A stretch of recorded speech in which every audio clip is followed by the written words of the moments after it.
Yo, people of the Rift, how we doing? I got a good Irelia VOD for us today. Actually, interestingly enough, we're into an Oriana. This is a matchup where I normally like to pick Irelia just because Oriana's an immobile mage who's easy to punish. She likes to push. A lot of her abilities do AoEs, so she'll just inevitably push one way or another. So it's really easy for Irelia, who really likes the wave on her side of the lane, to establish that because that's kind of what Ori wants to do anyways. That's why it's a good counter. So let's get into it. So as the waves crash, all I'm looking to do is hit the wave when I can. I'm not, again, the goal is to get the wave to push into me. So I'm never looking to do too much DPS to the wave. And obviously, if I try to auto the wave consistently, Ori will just poke me down. So the goal is to find the DPS I can while making sure the wave still comes into me. It's just a basic trading pattern. I'm going to Q auto her. I'm going to Q because I want the creep. I might as well auto her while I'm there. But you even see, like, I'm not even spending that much time in the wave, but her airy plus her passive, it's chipping me down well enough. But ultimately, I'm establishing my goal, right? I'm getting the wave to push into me, and that's all I'm really looking for. Once I hit 2, I start to have more options. Things start to open up a bit for me. So as an Irelia player, what we're looking for when we hit 2. In this situation, the wave's in a good spot, so I can take advantage of that. We see this creep here, this low health creep. That's my bridge. That's my bridging creep. A very important concept with Irelia. Why is that so important? Well, because if I don't have this creep, I have no access to Oriana. But with this creep, I have a lot of options. You know, and it's not necessarily that I might use this creep, but it's more the idea of like having a bridging creep will give me the option to go aggressive. And how I look to link that, you might be seeing like, how do I walk up to Q to this? Like that's super telegraphed. Instead, what we can do is make when this is low enough to Q2, I'll stand on Q range here, Q, Q, and then we can look. In this case, I just raw go for it, land it, just take a quick little trade. And this is exactly why we want the wave to push into us. Because now look at the situation Oriana has to walk into here. She has the wave pushing away from her. She's on 30, 40% HP, and I have more target access to her. She can't do anything but walk up to try to do something here. But it just makes things so simple for me because I have complete control of the wave. All we're really doing here is waiting my E cooldown. I should have popped a potion in hindsight.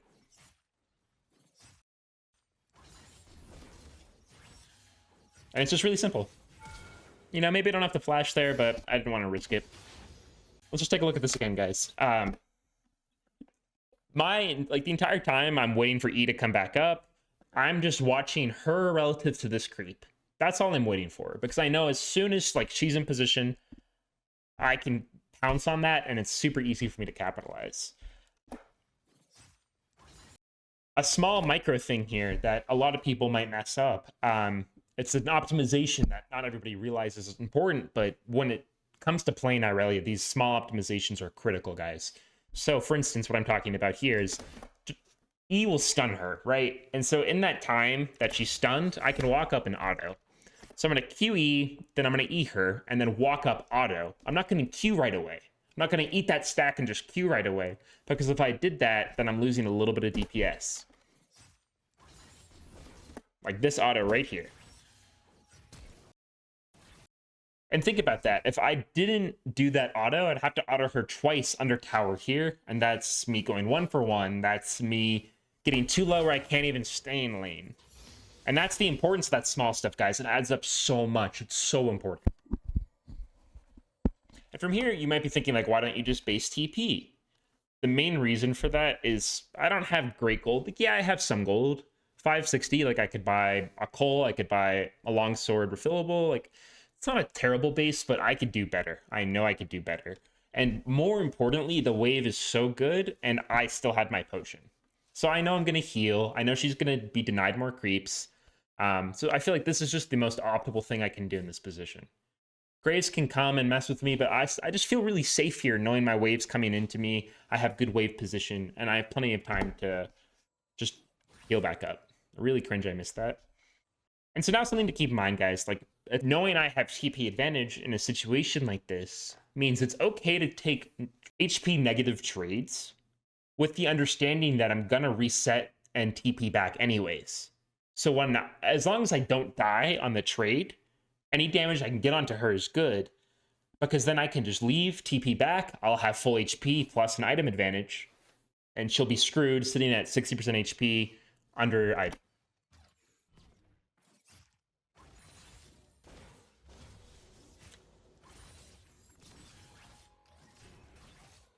I'm like, here's another example of like, I'm just watching this creep. I see her positioning. I know it's poor, so that means it's really easy for me to just find this E. But I'm not panicking. I'm not rushing. I'm not queuing right away. I'm going to get this auto first. There's no reason not to. But I'm also not overdoing it, right? I'm not going to commit my Q again right away, knowing this big wave's going to be autoing me, knowing that I am under HP on her. It's like, I just took a good trade. I'll get out. That's perfect here. You know, I don't need to kill her in this situation, because what's actually killing her is this wave state. What's actually killing her is the fact I have a TP advantage. The fact that I can leverage that shortly to just completely come back and decimate. But like, the main thing is not getting too crazy here and just making sure like I don't lose this wave. And now it's like, I know I can hold this because I can see the position. My insight's kind of covering a little bit, but I can see the incoming wave, the reinforcing wave that's coming in. I know where that is, so I know I can be annoying here. I think Ori could be a little bit more of an asshole and push me off this a little bit more, but there's still not much she can do. And again, it's like, the entire time, this entire lane, think about where the wave's been. Think about how that changes the whole dynamic.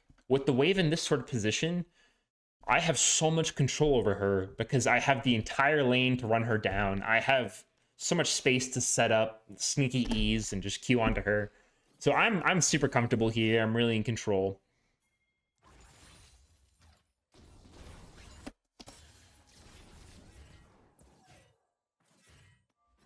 Ability Lucian. Fool. Fool. Go back to Appalachia, fool. Anyways, that's good. I'm just kidding. Appalachia's a beautiful place. I'd love to go back to. The main reason I'm so confident in moving up onto this creep here is because I see her QW, right? I know at level 3, QW's like Q's 7-second cooldown, W's 8-9 second cooldown. The whole point is that she committed here. Her spells, I know she has no damage left. That in tandem with where she is in the lane, the fact that off this Q I have 4 stacks, it's like there's so many green flags here. There's so many ghost signals. We see Graves with Sejuani's. It's like we're so open to do this, you know? We have the full track ahead of us, straight lane, just floor it. And you might be thinking like, okay, why don't you walk up E here? And let's see. I think I could, honestly. I think I could.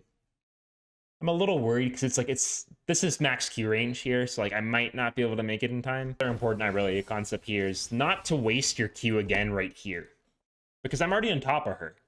It's a skill of Irelia is understanding when is your Q for damage and when is your Q for mobility. It's something you just develop a feel for over time. You know, it doesn't come. It just takes time. You need the experience of it. You need to fuck it up and do the wrong thing and be like, that fucking sucked. But I just know it's like, there's no way she can get away from me here, and my W just guarantees it. Very easy, guys. Very simple. There's very little she could really do. You know, it really comes down to where the wave is, how the wave's positioned, you know, and it's like, it seems crazy, but like, that's why this level 1 is like, this wave 1 and wave 2 are so important, you know, because if you see so many Irelias who on wave 1 will try to stack their Q off the melees and Q onto the enemy. And you'll get a good trade, sure, but often what ends up happening is you fuck up the wave, and that means you don't have any ability to actually leverage your wave state into what we just saw, right? Because if the entire time the wave's sitting right here, Orianna's safe, she can just farm, and I have a hard time walking up, and I'm exposed to ganks from Graves or their Rakan, and I'll just get poked down every time I try to go in CS. Like we saw on wave 1, anytime I did interact into the wave, I got poked down. But we were patient enough. We understood what the wave required for it to push into us. We allowed that to happen. And we see, like, since we did, we end up getting nice trades. And this nice trade leads into us getting a kill on her. You know, that stuff, it's I'm not getting this kill because my mechanics are better than her. I'm not getting this kill because I'm outplaying her, right? Well, it is, but it's because I'm outplaying her on the wave, not because I'm outplaying her champion to champion. It's like, yeah, I hit my E, but it's like I can only hit my E because of where the wave is positioned. And that's even more true, like, on the second kill. You know, think about how much damage I have to do to her. She's at almost 85% HP, right? And she's going to get her shield here. She's only down 187, 88 HP, right?